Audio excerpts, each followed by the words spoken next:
हरे कृष्णा प्रभु जी, दंडवत प्रणाम। जय Shri Prabhupada.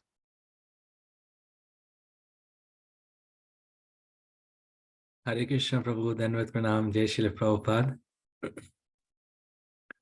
I'm just waiting for a few more people to join, then we'll get started. Hare Krishna. Hare Krishna. Hare Krishna, Dandavat Pranam. हरे कृष्णा दंडवत प्रणाम प्रभु जी। Dandavat Pranam, Hare Krishna.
Oh hey Vaishnava Guru, Yara Saguru, Dasa Guru.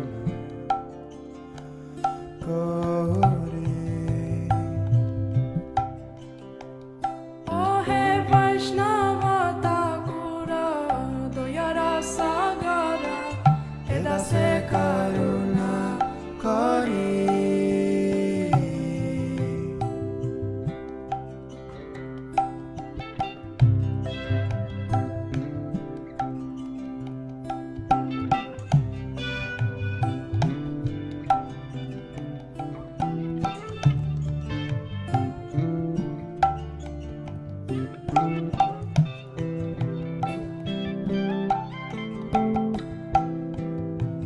Pada Chaya Sodohe Amaya. Diya Pada Chaya Sodohe Amaya. Diya Pada Chaya Sodohe Amaya. Tomara Charana Dhore.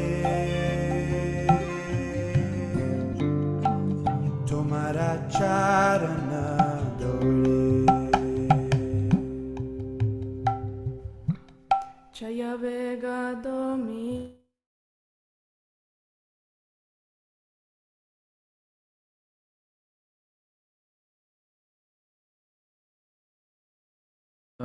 Hare Krishna, welcome everyone.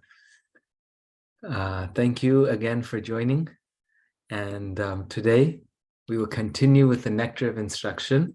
Today we're starting text 9. So I will share that. And before we start the text 9, we also will say the prayers to the spiritual master. So I'll just open that up actually.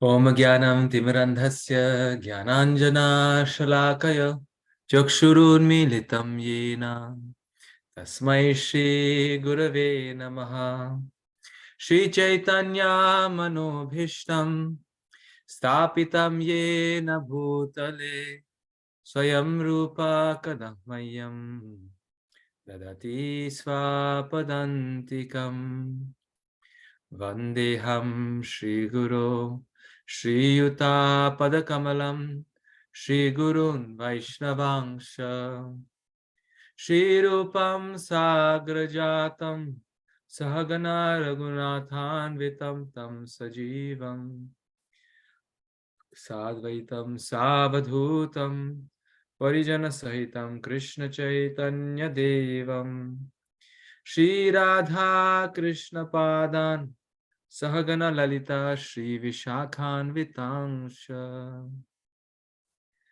He Krishna Karuna Sindho Dinabandho Jagatpate Gopesha Gopika Kanta Radha Kanta Namostute Tapta Kanchana Gaurangi Radhe Vrindavaneshwari Vrishabhanu Sute Devi Pranamami Hari Priye Vanchakalpatarubhyasya Kripasindhubhya evacha Patitanam pavanebhyo Vaishnavebhyo namo namaha Shri Krishna Chaitanya Prabhu Nityananda Shri Advaita Gadadhara Shri Vasadi Gaura Bhaktarinda Hare Krishna Krishna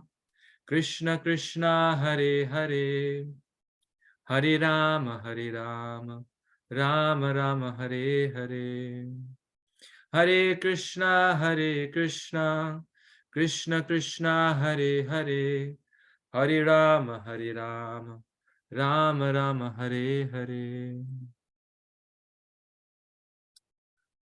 Okay.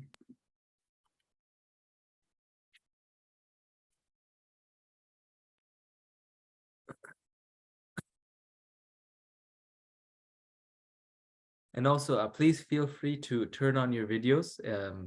It's always nice to see people. If you can. If you cannot, that's okay. I think my bandwidth is better now. If it becomes a problem, we may have to turn off our videos, but I think it's okay. This is text 9. So now we're entering into a new section of the Nectar of Instruction. This is like, there's different kind of themes in the Nectar of Instruction. The last few verses, 2 verses, have focused on chanting the holy name of Krishna. Now these final 3 verses, we'll see where Rupa Goswami is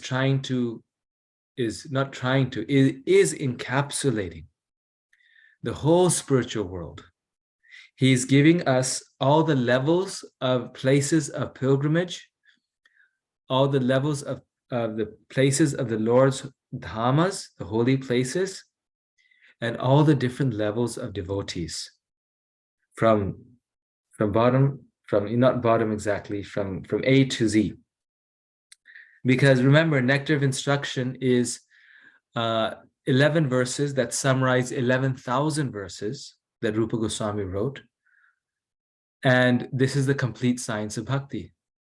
So this is like the executive summary of the executive summary of the executive summary. This is like 3 minutes to explain all of spiritual life. Parikshit Maharaj had 7 days. And so therefore the Bhagavatam is so vast, because in 7 days, day and night, everything was described. Here, Srila Rupa Goswami has purposely limited himself to 11 verses, so he has only 11 verses to say everything. So here's text 9. Vaikuntha janito varamadhupuri tatrapi rasotsavad vrindaranyam udara pani ramanat tatrapi govardhana radha kunda mihapi gokula pate premamrita plavanat kuryadasya virajato giritate sevam vivekinaka.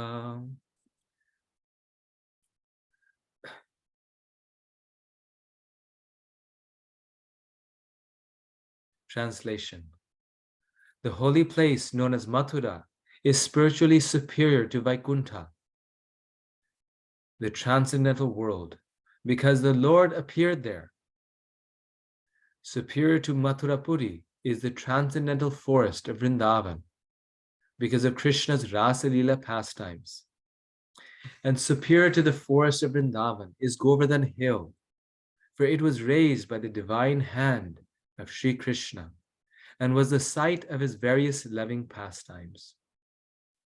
And above all, the super excellent Sri Radha Kunda stands supreme, for it is overflooded with the ambrosial nectarian prema of the Lord of Gokula, Sri Krishna.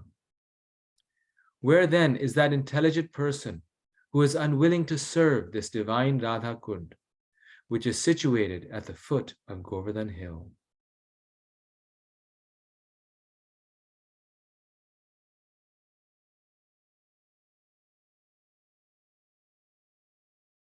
So here we see all the different places of the Lord's pastimes being described. And Rupa Goswami is saying, this is more superior than this. This is more superior than this.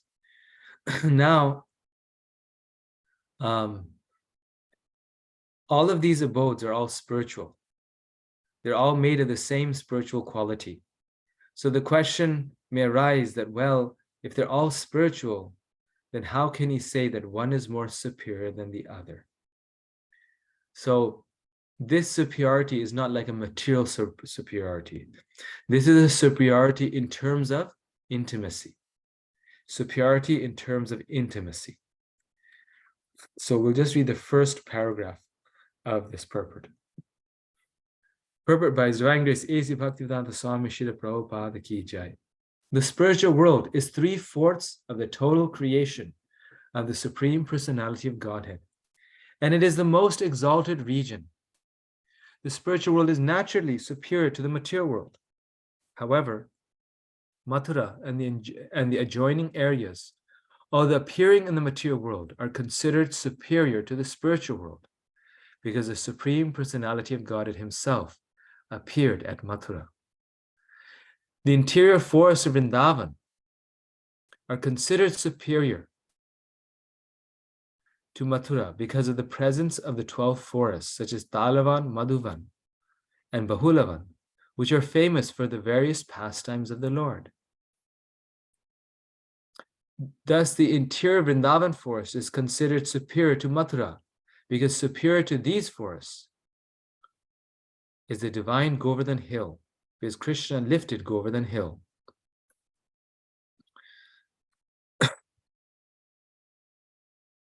Like an umbrella, raising it with his lotus-like beautiful hand to protect his devotees, the denizens of Raja, from the torrential rains sent by the angry Indra, king of the demigods. It is also at Govardhan Hill that Krishna tends the cows with his cowherd friends, and there also he had his rendezvous with his most beloved Sri Radha, and engaged in loving pastimes with her. Radha Kunda at the foot of Govardhan is superior to all, because it is there that love of Krishna overflows. Advanced devotees prefer to reside at Radha Kund, because this place is the site of many memories of the eternal loving affairs between Krishna and Radharani, Rati Vilasa. So here Prabhupada is saying that the spiritual world is the most exalted region, and all of it is superior to the material world. But again, he's giving specific reasons why this is the case. So now I'll switch over to the slides and we'll go over them.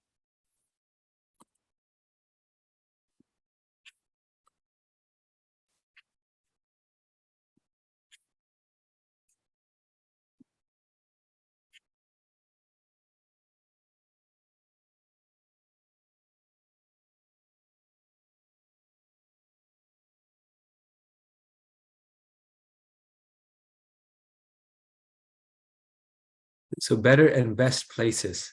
As I mentioned, these are in terms of intimacy.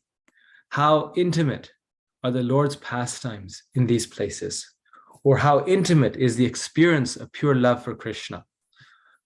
So this is a matter of intimacy. This is not a matter of good and bad, like in the material context. So here we see Mathura is more better than Vaikuntha, Vrindavan is superior to Mathura, Govardhan is superior to Vrindavan, and Radhakund is the most superior. And here we see Radhakund, the most auspicious place in the universe. So Prabhupada describes the spiritual world as 3/4 of the total creation of the Supreme Personality of Godhead. And it is the most exalted region. The spiritual world is naturally superior to the material world. So Prabhupada here says 3/4. In another place, I think in the Chaitanya Charitamrita, he says how the spiritual world is 90% of the Lord's creation. Another place he says, just material world is just a small portion of the whole creation. Prabhupada says, just like when a king builds a city, he always, along with it, even before people move into the city, he also builds a small prison house. Why does he build the small prison house? Because he knows that there are always going to be some people who are going to break the law. Always there will be someone who will not abide by the rules of the government, or who will do mischievous activities, criminal activities. And so for those persons, a small prison house is established. The prison is not the center of the city. It's not like, you go into, I don't know, Sydney, or, you go into New York, and as you're entering into the city, in the main gates, the first thing that you see is a beautiful big castle-like prison. No, the prison house is on the side somewhere where no one looks, in some desert area. They put this prison, and it used to be that they found an island and they would take the prisoners and just put them on the island. So like that, some small corner, and it's just 1 or 2 buildings. And in the city, there are tens of thousands of buildings. So the prison house is a very small portion of the entire creation. In the same way, the material world is only for those souls who, for some reason or the other, have made the unimaginable mistake, the incomprehensible, the illogical mistake of turning away from Krishna, leaving this world full of bliss and happiness for a world where we want to be the controller and enjoyer. We've made the mistake of being envious of the Lord, and therefore we've had to come to this material world. And we here, all us great personalities here, are part of that small little group that's decided to join the small little creation, which is called the material world. And so that's why any one of us who's in this material world can't become too proud, because we have to understand we're not the best of the bunch. All of us are the ones who are, it's like saying I'm a better prisoner than you are. We're all prisoners. We're all the souls who are not in the spiritual world, but are those who made the mistakes and came to this world. So what is it that we have to be proud of? The very fact that we are here means that we are not the best of the bunch. We are sort of the bottom of the barrel. Of course, the soul, every soul is equally dear to the Lord. So we are as close to the Lord as these eternally liberated souls. And one day, each one of us will return to that spiritual world. However, while we are here, we have nothing to be proud of. Just like the prisoner has nothing to be proud of. He should not feel that my prison cell is better than that person's prison cell. My outfit, my prison outfit is orange, and his prison outfit is blue. That's what our, pride is in this material world. And that's how significant the material world is.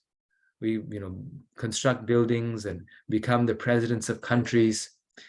But it's like, being a president in a hellish planet. What is the use?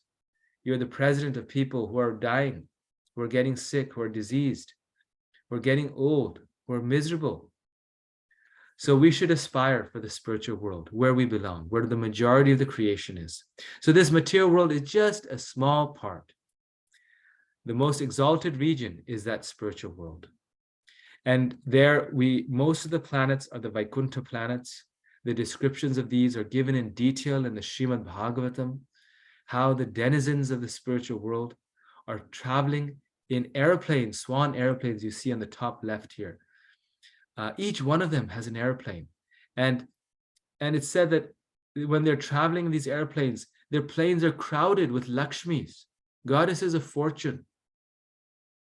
But they are so in love with Krishna that they're never even attracted. They're never even aware of these beautiful damsels.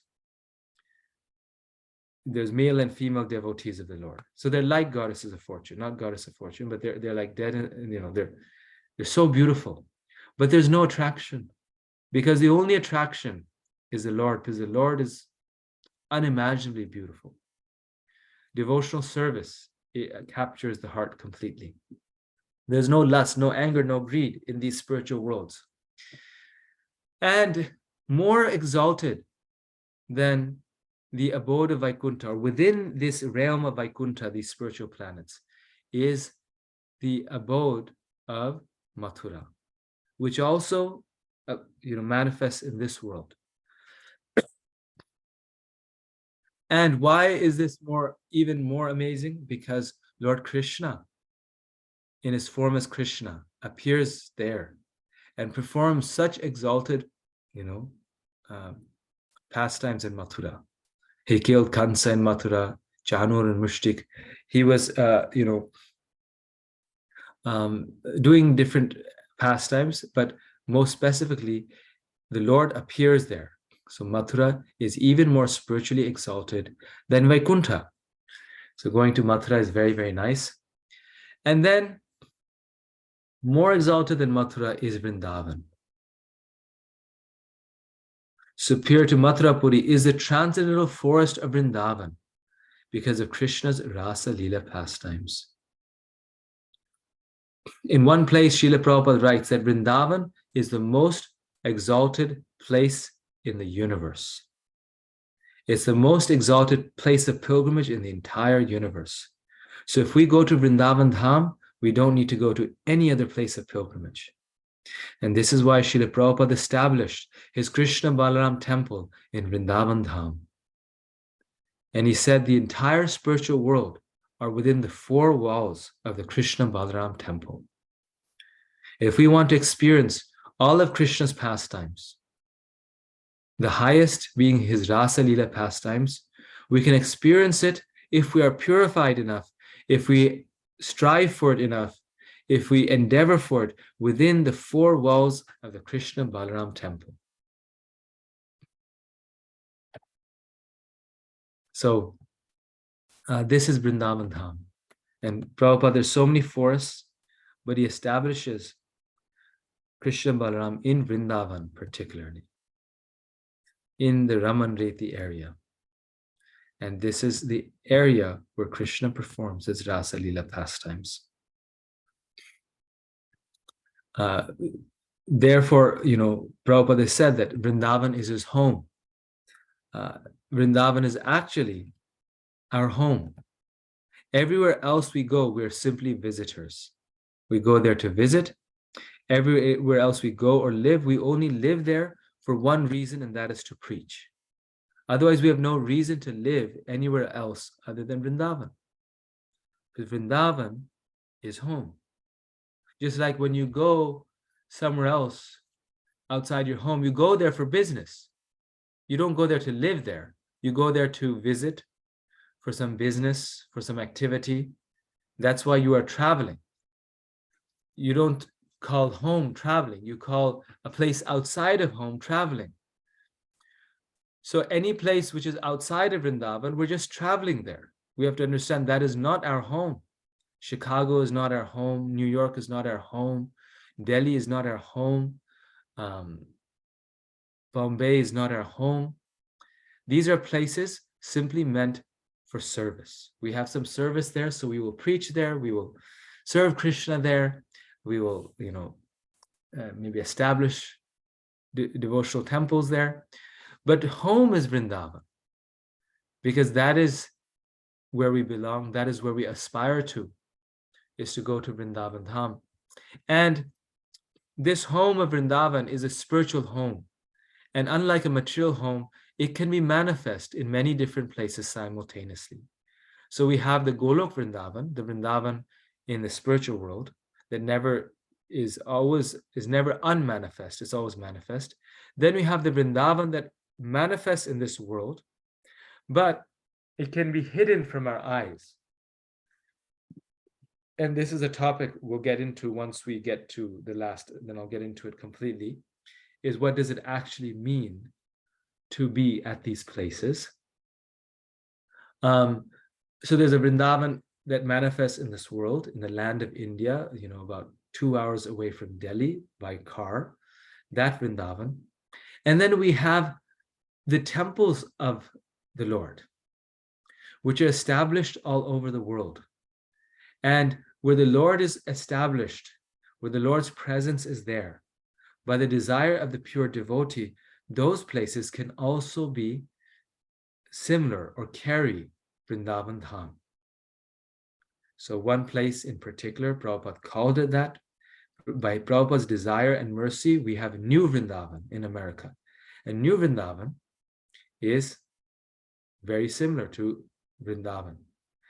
Prabhupada said, why? Because the same activities are going on there. Similarly, each ISKCON temple should be a representative, should be like Vrindavan. And these places of pilgrimage that Srila Prabhupada established, the temples, farm communities, basically places where Krishna are worshipped, can be as spiritually potent as Vrindavan Dham, and therefore we can live in those places and get the same benefit.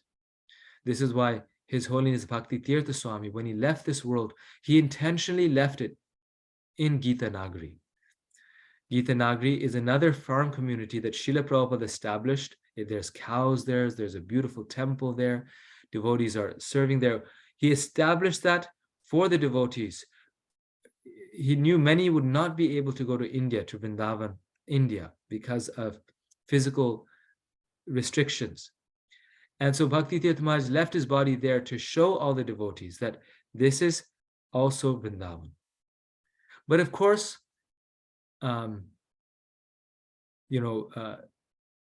Vrindavan, as where Krishna performed his pastimes 5,000 years ago, still holds a very special significance for devotees. And this is why even Srila Prabhupada wanted to leave his body in Vrindavan Dham, even though wherever he went was Vrindavan, because he was in the Vrindavan consciousness. But still, he wanted to leave his body there, because it does have a special significance. Places of pilgrimage, holy places, are like hot points. Just like you have a stove, right? An electric stove, let's say. And the whole stove is there. But there's certain circles in which if you touch there, you'll get burnt. And right outside of it, you touch, nothing happens. So the whole thing is a stove, but there's certain axes or channels to receive the heat, and those are the rings. So these holy places are those access points, the hot points. The Lord's mercy is everywhere. You can feel the heat of the stove all around the stove, but they're particularly available in certain spatial, geographical places, just because the Lord decided. The access is very strong. Of course, Vrindavan is a consciousness, so someone can be outside of Vrindavan and be receiving that mercy more than someone in Vrindavan. But Vrindavan will always be very, very spiritually powerful.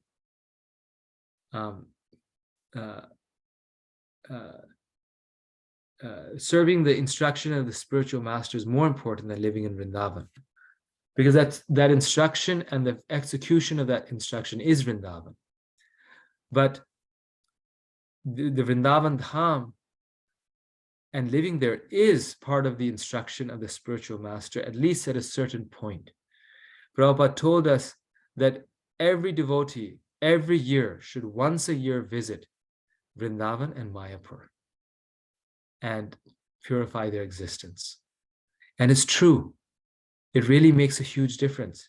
During COVID time, there's a 3-year period when we didn't go to Vrindavan Dham, we didn't go to the holy place. And after 3 years, I kind of lost the taste of going to Vrindavan. I was like, okay, yeah, it's nice. I forgot how special it was, meaning. And then after those 3 years, I went there and it was just like, oh my gosh, I missed this for 3 years. And I went there and it made such a big difference, a practical difference in my spiritual life. So this is one of Prabhupada's instructions. The spiritual master tells us to go to these places of pilgrimage, become purified, and come back and preach with that energy that you get from the Dham. Because these are hot points. They give you energy. And then we take that energy and we share it with the rest of the world. Similarly, with meeting of a pure devotee, we get this energy, we get the strength from them, and then we share it.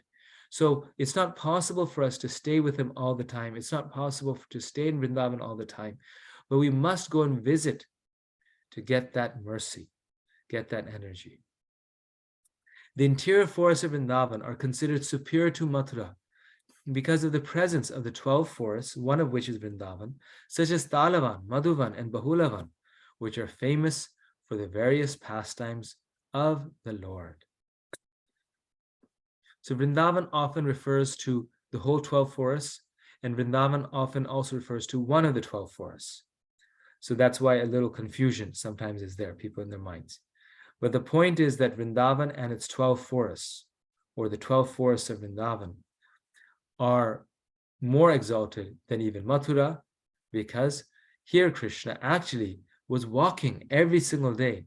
In Mathura, his footprints were there once, but here in every nook and corner of Vrindavan, you find Krishna's footprints.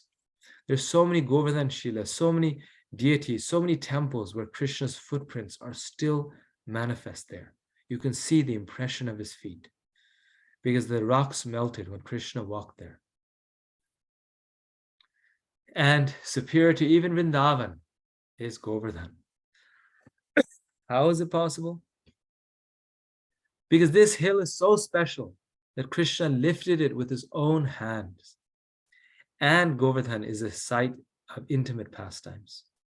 Superior to these forests is the divine Govardhan hill, because Krishna lifted Govardhan hill like an umbrella, raising it with his lotus-like beautiful hand to protect his associates, the denizens of Raja, from the torrential rains sent by the angry Indra, king of the demigods. So these were the most intimate, wonderful pastimes of the Lord. It is described that when Krishna lifted Govardhan hill, then for 7 days and 7 nights, the Vrajvasis gazed upon the face and form of the Lord. So it's described that Krishna's beauty is so wonderful that the eyes are never satisfied by seeing him. It's just like you go to the temple and you see Radha Shyam Sundar, and they're so beautiful, and then you see, and then you want to see more, and then you never feel satiated. Now Krishna actually, Swayam Bhagavan Krishna, seeing him face to face, you can imagine the gopis curse Brahma because they say that you have made these eyelids, and in between they stop our vision of Krishna. So the Vrajvasis had one big complaint, that they were not able to see Krishna nicely, properly, to their satisfaction. They saw him and then he would go. In the day he goes to he goes to the forest. So the gopis miss him all day. In the evening, he comes back home and then the cowherd boys miss him. And in the night, the gopis receive his association, but everyone else misses him. So Krishna did this pastime so that for 7 days and 7 nights, every single resident of Vrindavan, including the cows, including the deer, including the birds, because everyone had to come under Govardhan Hill. There was torrential rains outside, right? It's the Samvartaka clouds. No one could survive them outside of the bubble, the Govardhan. It's described that Krishna lifted Govardhan Hill, but even around it, he made a mystical bubble so that no water could come in on the sides. There's no, walls on the side. So if even he had lifted the Govardhan Hill, but due to flooding, it would have come 12 feet and they would have drowned. But no, Krishna made that shield. So everyone was there. Every resident of Vrindavan was there. And for 7 days and 7 nights, they just gazed on the beautiful form of the Lord. They just see him and Krishna would see them. And the gopis seeing Krishna would become bashful. But he was there. He was holding the whole hill, all eyes on him, right? If Krishna drops it, everyone's done. Everyone's crushed. So all eyes on him. You see these sticks here, the coward men. They, after some time, started thinking, Krishna's getting pretty tired, Like if you hold your hand up like this, try it for like 10 minutes. Then try it for like 15 minutes. Your hand really starts hurting without even holding anything up. Now, 1 day had passed, 2 days had passed. They're thinking Krishna's like, his arm is probably aching. So some of the boys started getting up and, massaging his arms, some massaging his back. And some of the other coward men, they said, well, probably the mountain is probably not too heavy. This is why Krishna's lifting it. So let's give him a hand. So they put up all their sticks. And I think it was Lota Baba was one of them. They put up their sticks. And then they tell Krishna, Krishna, we got it here. It's under control. Krishna, you can put your hand down. So Krishna, just for a moment, just to play with it, he just slightly lowers his hand and the whole Govardhan starts to shake. And when he lowers it, then everyone screams. And then again, Krishna holds it up. So all eyes on Krishna. No one could blame the gopis in seeing Krishna. Young girls are not supposed to stare at a young boy. But in this case, everyone had to stare. Everyone had to see Krishna. So this is a place of the most intimate pastimes of the Lord. In the Krishna book, it describes that Govardhan Hill is the dearest to Krishna. Govardhan Hill is the most exalted devotee of Krishna and the dearest devotee. Why? What is the reason? Who remembers reading the Krishna book? There's a specific reason given why Govardhan Hill, among all the hills, among all the devotees, is the dearest devotee of Krishna. Anyone want to share?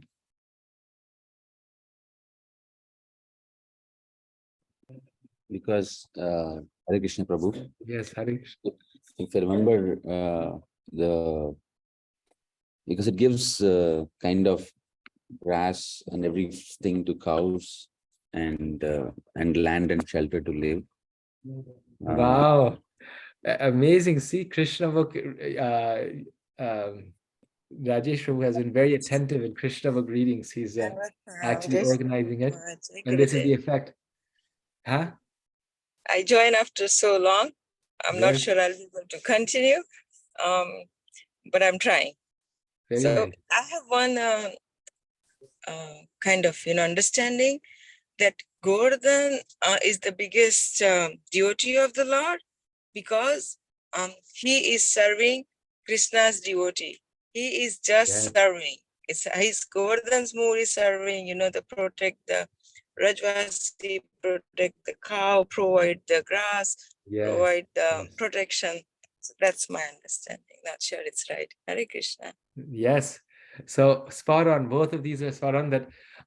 That Govardhan Hill is providing soft grasses, the most fragrant, wonderful grass for the cows, Krishna's cows. And therefore, Prabhupada says, your point then, that Govardhan is the greatest devotee of the Lord because Govardhan is serving Krishna's dearest devotees. And who are Krishna's dearest devotees? Go Brahmana Hitayacha. Krishna is known as Go Brahmana Hitayacha. What does that mean? That the Lord is the Hitayacha, his dearest devotees are the cows and the brahmanas. And Prabhupada said that the cows come first. That's why it said Go Brahmana. That the dearest devotees of the Lord are the cows. And Govardhan Hill is providing soft grass to the cows. Therefore, it is so special. And to all the residents, they get their minerals, fruits, roots, everything from Govardhan Hill. Govardhan Hill provides dancing places for Krishna and the gopis. Govardhan Hill provides kunjas. Govardhan Hill provides fresh water for all the cowherd boys to drink. So Govardhan is a devotee of the Lord who's taken the form of a mountain, realizing that as a mountain, he can serve Krishna to the best of in the best of the ways. Because as a person, you can only do so much, but as a mountain, he can provide grass for the cows, he can provide water for the cowherd boys, he can provide shade for Krishna and his friends. He can do millions of services through that one service of being a mountain. So Govardhan is both the Lord, is both Hari and Haridas. It is the Lord, and the Lord is the best in everything, so it's also the Lord's greatest devotee. He takes the form of the devotee as well, but because he's the Lord, he's also the best devotee. And so here, Rahul Prabhu has given us, sorry, I forgot your initiated name, I forget. Prabhu, my apologies. He's here on the call. What's your initiated name, Prabhu? My name is Ranchor. Ranchor, Prabhu, Ranchor. Yes, such a beautiful name, Ranchor, Prabhu. Yes. So he's given us the link to this section in the Krishna book, which Rajesh Prabhu and Mataji had identified. Of all the devotees, this Govardhan Hill is the best. Oh, my friends, this hill supplies Krishna and Balaram, along with their calves, cows, and cowherd friends, with all kinds of necessities. Water for drinking, very soft grass, caves, fruits, flowers, and vegetables. In this way, the hill offers respects to the Lord. Being touched by the lotus feet of Krishna and Balaram, Govardhan Hill appears very jubilant. So, what is the lesson we learn from this? What is the message? The message is that if we want to be the Lord's most dearest devotee, then the best way, the easiest way to become the Lord's greatest devotee is to serve the devotees. If we serve the devotees, we'll become Krishna's dearest devotee.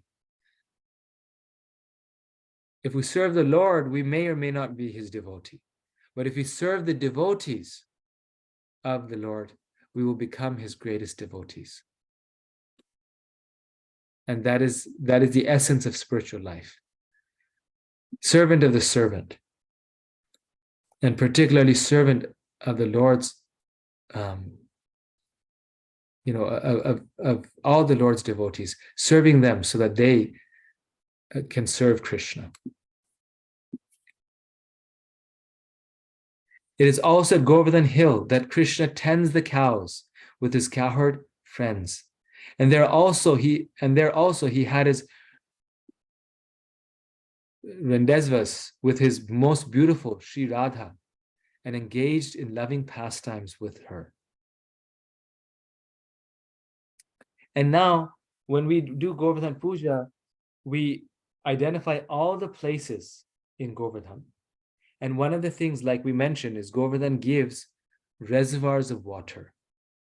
So one of the reservoirs of water at the base of Govardhan is Shamakund, and another is Radhakund. And Radhakund is considered the most auspicious place in the three worlds, the most confidential place, the most exalted place, and the place that is far beyond us at this time. Above all, the super excellent Sri Radhakunda stands supreme, for it is overflooded with the ambrosial nectarian prema of the Lord of Gokula, Krishna.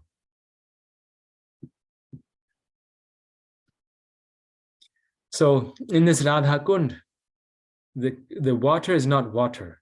This water is the prema of the Lord, prema of Lord Krishna.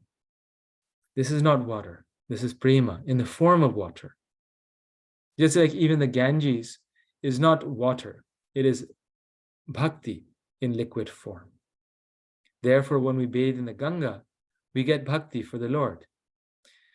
Same thing, when we bathe in Radha Kund, we get prema for the Lord. But this kunda is so exalted that it's not recommended at this time that we put our feet into the kunda.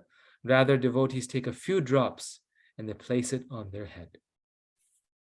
Now, there's a whole separate verse just on Radha Kund. It's so important that in the only 11 verses that he has, Rupa Goswami, in addition to mentioning it here, dedicates an entire verse to Radha Kund. That's verse 11, the ultimate thing. So we'll discuss more Radha Kund in greater detail when we come to that verse.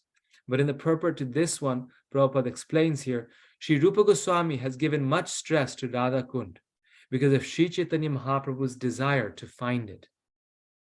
Who then would give up Radha Kund and try to reside elsewhere? No person with transcendental intelligence, would do so. The importance of Radha Kund, however, cannot be realized by other Vaishnava Sampradayas, nor can persons uninterested in the devotional service of Lord Chaitanya Mahaprabhu understand the spiritual importance and divine nature of Radha Kund. Thus, Radha Kund is mainly worshipped by the Gaudiya Vaishnavas, the followers of Lord Sri Chaitanya Mahaprabhu. So, there's these different places of pilgrimage are very confidential, and particularly Radha Kund is very, very confidential. And while the other sampradayas have knowledge about Krishna, they may or may not have knowledge about Radha Kund. This is why when Krishna appears as Sri Chaitanya Mahaprabhu, he is known as the most munificent incarnation, because most munificent incarnation means he's giving us that which is the highest level of prema, the most intimate pastimes and qualities and love of the Lord, which is not available at any other time. He's giving the most exalted thing to the most unqualified, and that is called munificence. If you give the most exalted thing to the most qualified, that is logical. If we don't give the most exalted thing, that's also okay. But when we give the most exalted thing to the least qualified, that is amazing. That is munificence. So this is Radha Kund.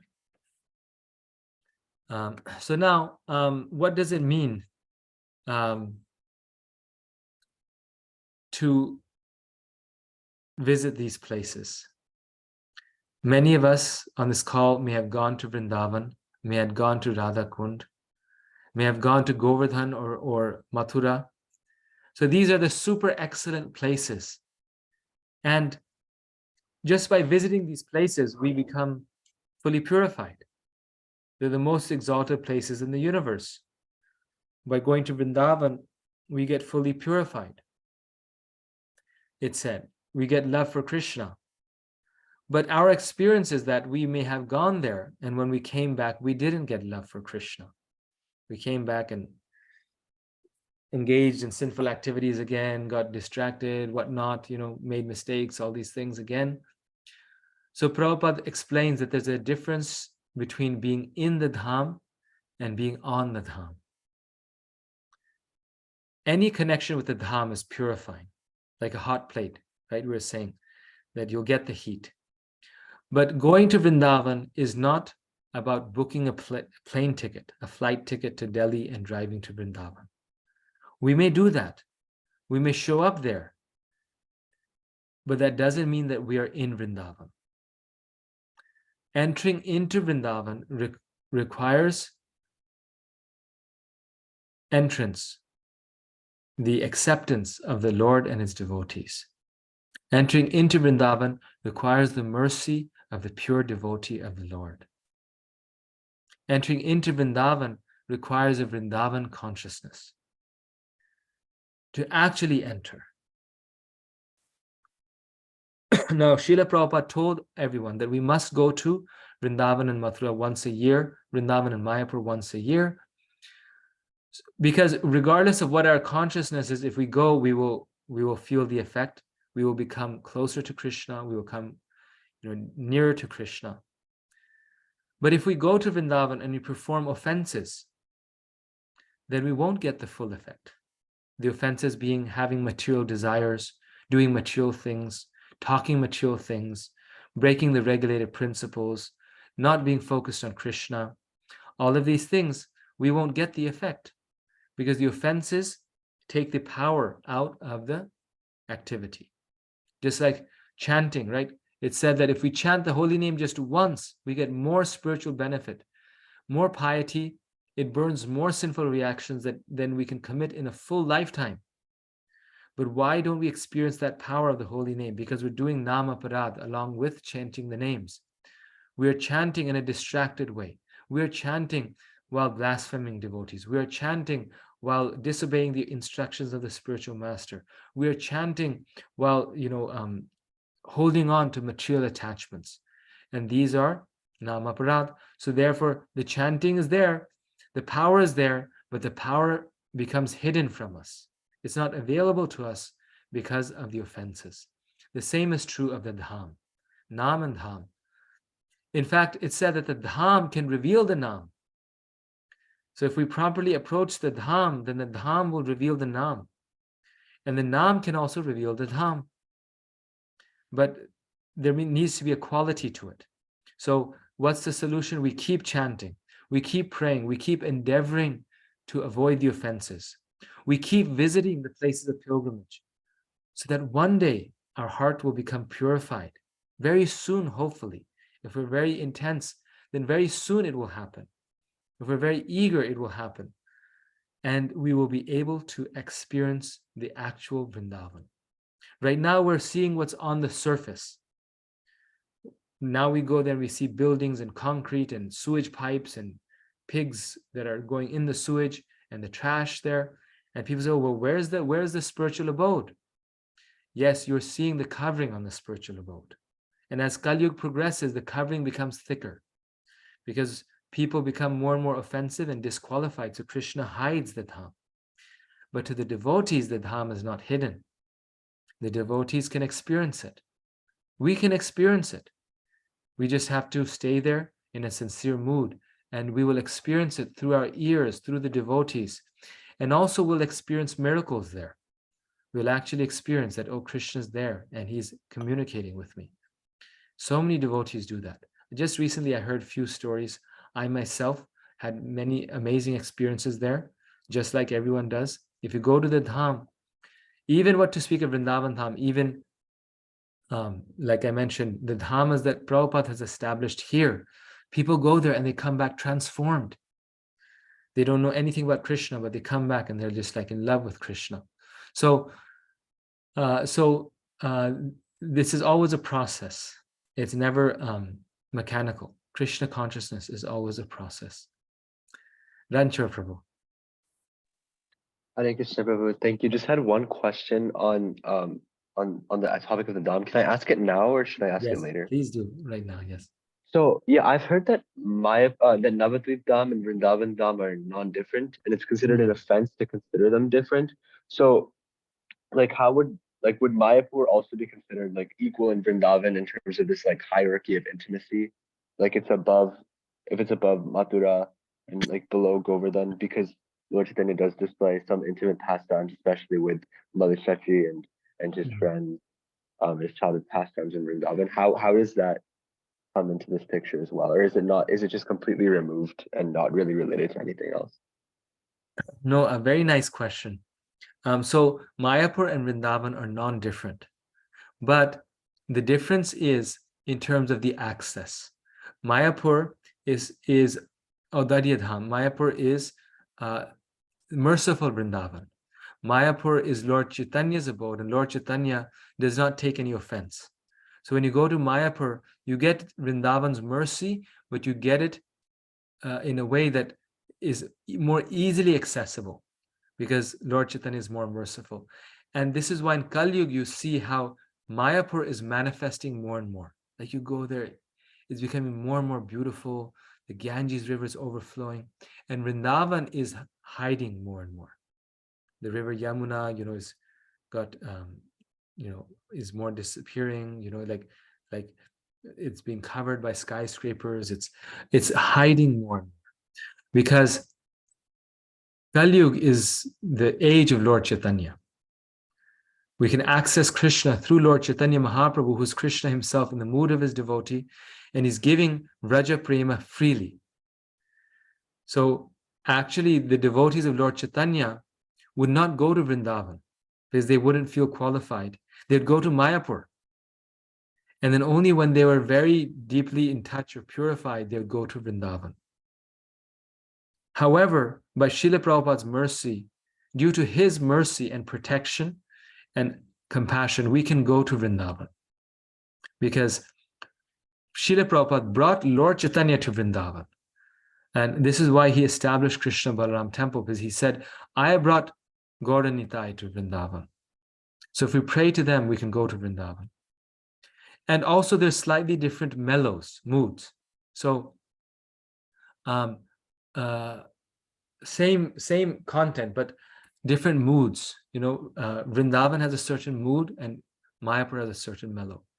And some devotees are more attracted to Vrindavan, some to Mayapur. And there's no reason for it, and there's no right or wrong. It's a fact. Some people feel more reciprocation in Vrindavan, others in Mayapur. And that may have to do with something of our eternal spiritual, connection with Krishna, that certain moods affect us more. And this is something you'll experience yourself. You have probably already experienced. Somehow, I don't know why, but somehow my favorite place has always been Vrindavan, more than even Mayapur, even though Mayapur is more kind of, like oceanic. Now, Mayapur also we love, absolutely. It's just like you go there, you never want to leave. But still in Vrindavan, there's a certain a connection there that and other devotees, they prefer Mayapur more. They say, oh, I love Mayapur, Vrindavan is just not for me, They go there for darshan, they immediately leave. So my Guru Maharaj says that that's okay. And he confirmed that, yeah, actually, this is the fact. Some devotees are more connected with Mayapur, others more with Vrindavan. But they're non-different. But we all have our, service, our place, our attachment, and our way of connecting with Krishna. Does that answer your question, Prabhu? Yes, Prabhu. Thank you. Thank you. Nice question. Rupa Mataji? Yes, Hare Krishna Prabhu. That's a good question. And then actually I'd like to add a little bit. I had the same thought a long, long time ago. And what's the difference? It's actually, I did found it. The difference is Mayapur, when you want to be very calm or, beginner or, low-key, you go into Mayapur and you can adapt that thing. But when you are very deep in Krishna consciousness, your heart will tell, go to Vrindavan. This is the way I felt. It was so amazing. I still like both places, but when I fell in love in the places, I went and I cried. And Krishna gave me opportunity for 1 month to go to India and do to Holidam, visiting. It was very good opportunity that I enjoy. Thank you for letting me share, Prabhu. Thank you. Thank you so much for such a nice comment and for reminding us of this. Yes. So as I mentioned, it has to do maybe, Vrindavan is more careful. We have to be there. And sometimes it also has to do with just taste. Like I've also met other very new people and they're more attracted to Vrindavan. And some new people more attracted to Mayapur, some very seasoned people, very mature devotees, completely in love with Mayapur. So it also has to do with taste. And some devotees, both Vrindavan and Mayapur, equally, they're attached. So it's all the spiritual world. It's non-different. Yes. Very nice. Other questions? Comments? Okay. So we'll do one more verse. We have some extra time. So we will do one more verse, and then next time we'll finish the Nectar of Instruction.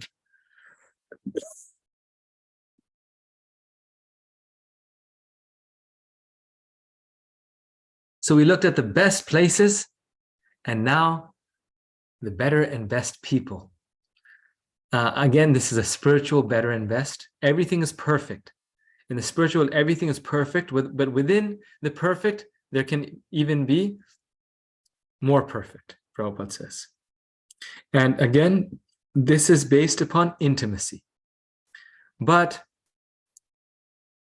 even in terms of intimacy, the devotees who are maybe not so intimate are still equally intimate. This is simply based upon the idea of confidentiality, intimacy. If one were to look at it theoretically, one could make this gradation. But Prabhupada again makes clear, but we should never think that one devotee is higher and the other is lower. We should never think that one abode of the Lord is higher and the other is lower. This is like, the flavors of ice cream. It's all sublime. But one is better, we say one is less better, objectively, theoretically speaking.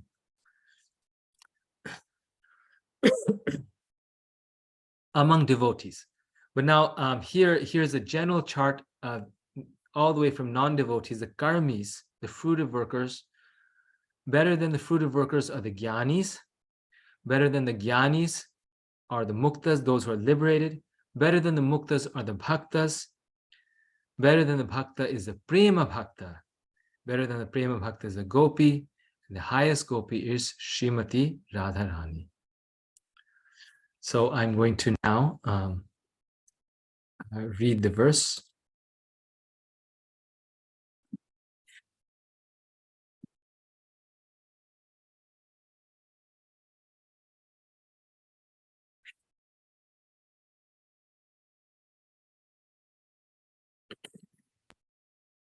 Karmibhya parito hare priyataya vyaktim yayur jnaninas tebhyo jnana vimukta bhakti parama premaika nishtastata tebhyasta pashupala pankajadrisha tabhyopi saradhika Prishta tadvadiyam tadiya sarasi tamna shayetka kriti. In the Shastras,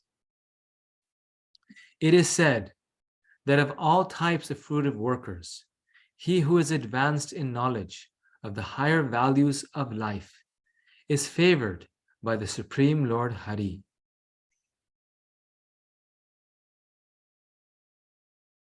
Out of many such people who are advanced in knowledge, jnanis,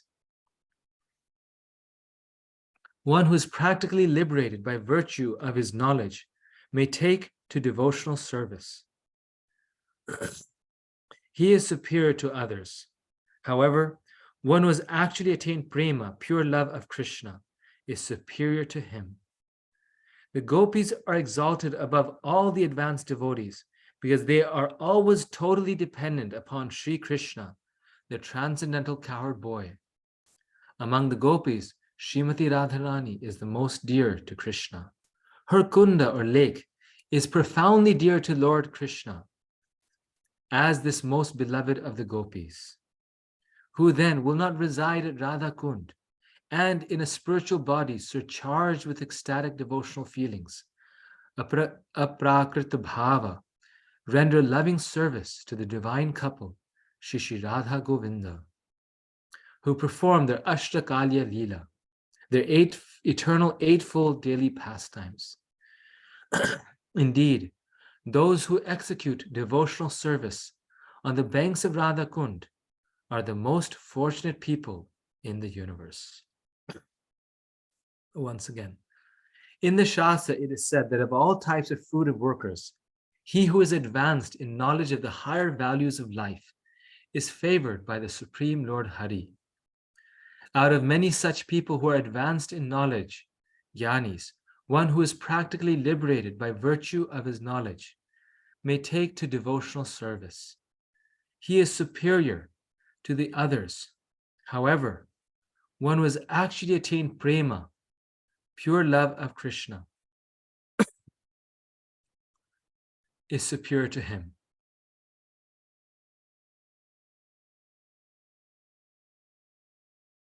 The gopis are exalted above the advanced devotees because they are always totally dependent upon Sri Krishna, the transcendental coward boy. Among the gopis, Srimati Radharani is the most dear to Krishna. Her lake, her Kunda lake, is as profoundly dear to Lord Krishna as this most beloved of the gopis. Who then will not reside at Radha Kunda and in a spiritual body surcharged with ecstatic devotional feelings, aprakrita bhava, render loving service to the divine couple, Shri Radha Govinda, who perform their Ashtakalya Leela, their eternal eightfold daily pastimes. Indeed, those who execute devotional service on the banks of Radha Kund are the most fortunate people in the universe. I love this sentence. Who then will not reside at Radha Kund and in a spiritual body surcharged with ecstatic devotional feelings, render loving service to the Lord? So the quality of the material body is that it is dull, it is dead. But the quality of the spiritual body is that the spiritual body itself is the body of bhakti. The spiritual body itself is surcharged with devotional feelings, according to our swarupa, according to our eternal form and service to the Lord. Our body is made like that. Just like the cows, their body is already surcharged with the affectionate feelings of a mother towards Krishna, the Vatsalya feelings. It's already there. They don't have to, this or that. They by nature want to give Krishna their milk. And by just seeing Krishna, milk drops from their udders. So their bodies, spiritual bodies, are, the very feelings are those bodies, literally. And the bodies are those feelings. The body is made of that spiritual nature. So here, I'll read one paragraph from here.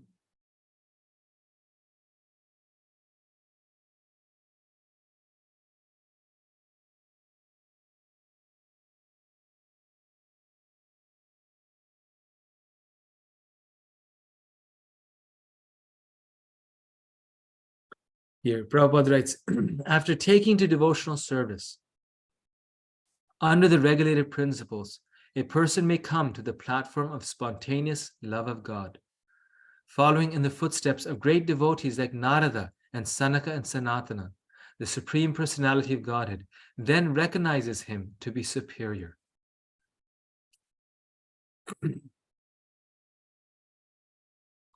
The devotees who have developed love of Godhead are certainly in an exalted position.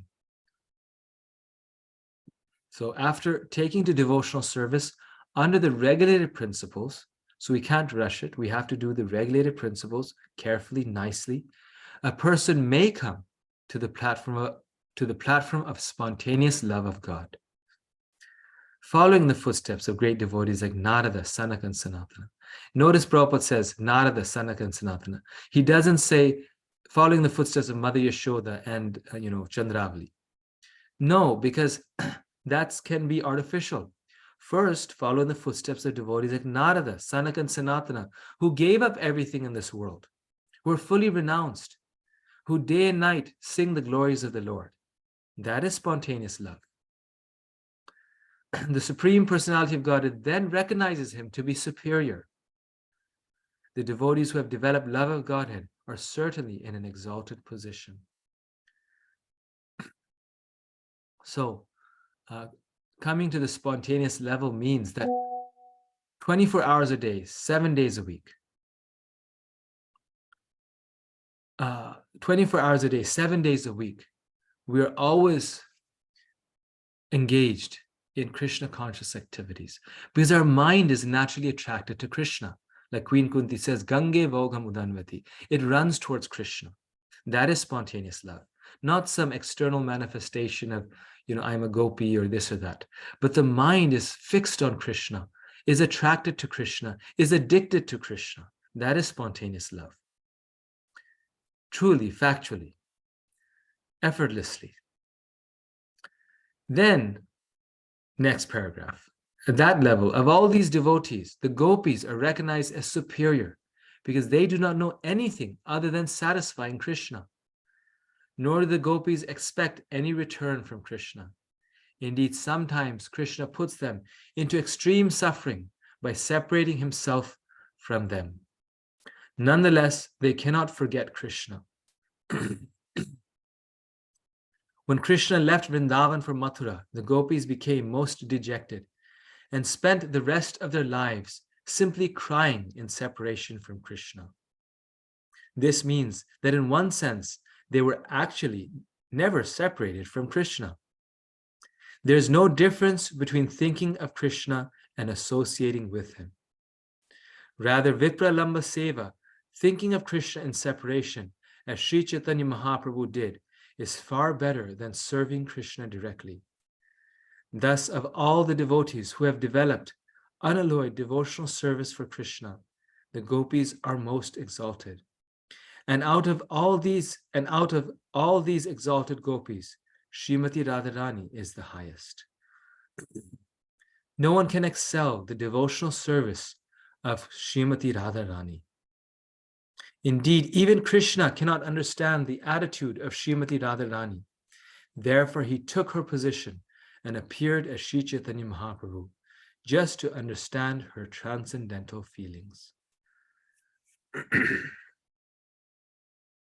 So, therefore, we are followers of Srimati Radharani because we want the feelings. We want to follow in the footsteps of Srimati Radharani. We want the devotional bhakti. We want the devotional service for Lord Krishna, and only Srimati Radharani has that devotional service. Krishna does not have devotion for him. Srimati Radharani has devotion for Krishna. So therefore, we're always praying to Srimati Radharani because in one sense, her position is even more important than Lord Krishna's position. And Krishna, wanting to know the great ecstasy and the attitude of Srimati Radharani, he takes the position of Sri Chaitanya Mahaprabhu. Note that Srimati Radharani never takes Krishna's role. So, what is it like to be Krishna? Because she doesn't feel, she has something better. She doesn't feel attracted to feeling Krishna's emotions. But Lord Krishna wants to understand the attitude and feelings of Srimati Radharani. That means Srimati Radharani's experience, position, and happiness is greater than Krishna's position. So this is the wonderful quality of Srimati Radharani. So therefore, Rupa Goswami said, we are actually followers of Srimati Radharani. Thinking of Krishna is non-different than associating with Krishna. And the gopis are actual devotees we see because it's not just that in Krishna's association, they were enjoying Krishna's company. Krishna's their young boy and therefore they're enjoying him. But when Krishna leaves, and he leaves not just for 1 year, a lover will remember their beloved for a year, maybe 2 years, or maybe 5 years. But Krishna leaves for over 100 years.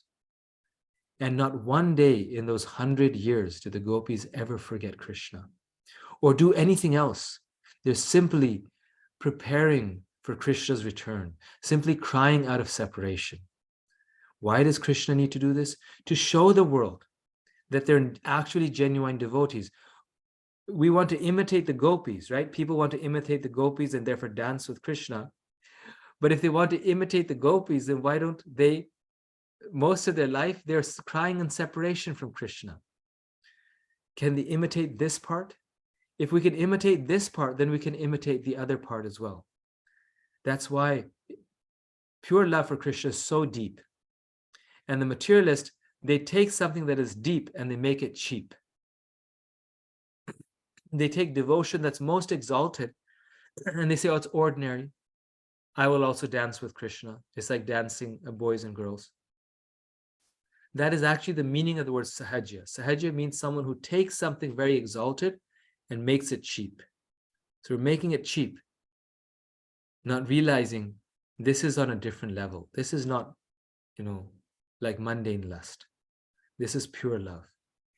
And that is Srimati Radharani.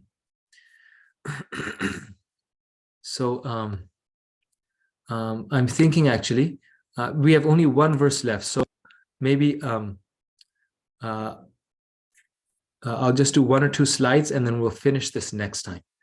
So we'll do basically 1.5 today, 1.5 in the last one, because it's getting late now. So karmis, fruitive workers, we start with those, right? The verse starts with the karmis. On this planet, we find many businessmen, politicians, and others who are simply interested in material happiness. They attempt to earn money by all means, not considering whether such means are pious or impious.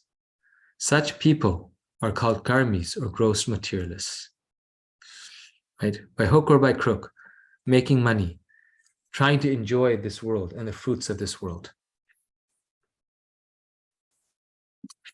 Out of thousands and even millions of ignorant people who are wasting their time simply gratifying their senses, one may come to the platform of knowledge and understand higher values of life. Such a person is called a jnani. So more advanced than a karmi or a person who's performing material activities according to the directions of the Vedas, but in a fruitive way. So according to the sense enjoyer, more than the sense enjoyer, the jnani, one who's actually trying to know the truth, who's meditating on the meaning of life, who the Supreme Lord is more advanced in knowledge. Among the jnanis, one of them becomes a mukta, or someone who's liberated.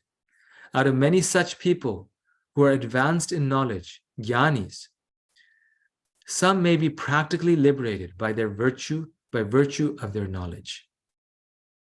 So we say the enlightened one, right? Buddha is the enlightened one. So you get liberated.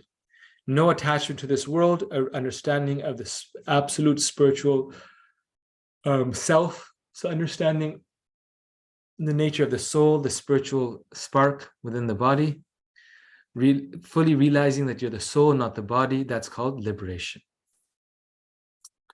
But amongst them, amongst those who are liberated, they have liberation, but do they have love? Do they have devotion? No.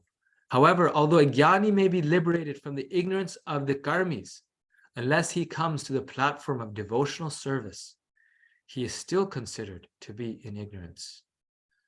Lord Chaitanya says, Prema Pamartha Mahan, the highest attainment or achievement in this world is prema.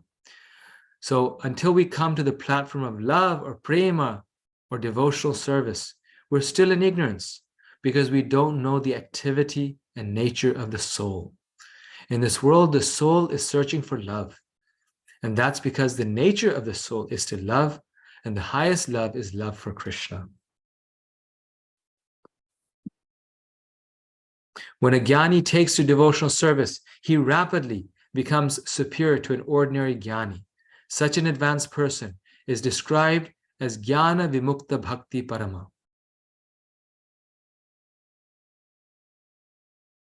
A person is wise when he surrenders unto the lotus feet of Krishna But such a Mahatma, great soul, is very rare.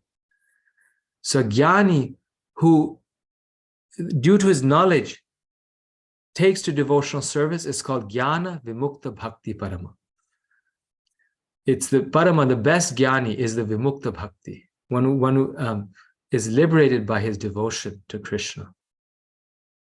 And Krishna says in the Gita that such a soul is very rare. That soul is a Mahatma. A Jnani, one whose knowledge doesn't just stay on knowledge, but applies the knowledge. The Bhakta is the applied Jnani. Knowledge of the self, knowledge of compassion, knowledge of the nature of the soul should lead one to act for the benefit of the soul and for the benefit of others. Should lead one to act in service of the absolute truth. And that is bhakti. That is jnana vimukta bhakti param. So I will stop here, and next time we will continue on forward. And I'll also take questions next time for this verse. Thank you very much for your very kind attention. Please keep doing the homework. This book is so nectarian. So don't get behind. Keep reading and keep doing the homework. Yes. Thank you. Hare Krishna. Hare Krishna. Namaskar. Thank you. Hare Krishna. Hare Krishna. Hare Krishna. Hare Krishna.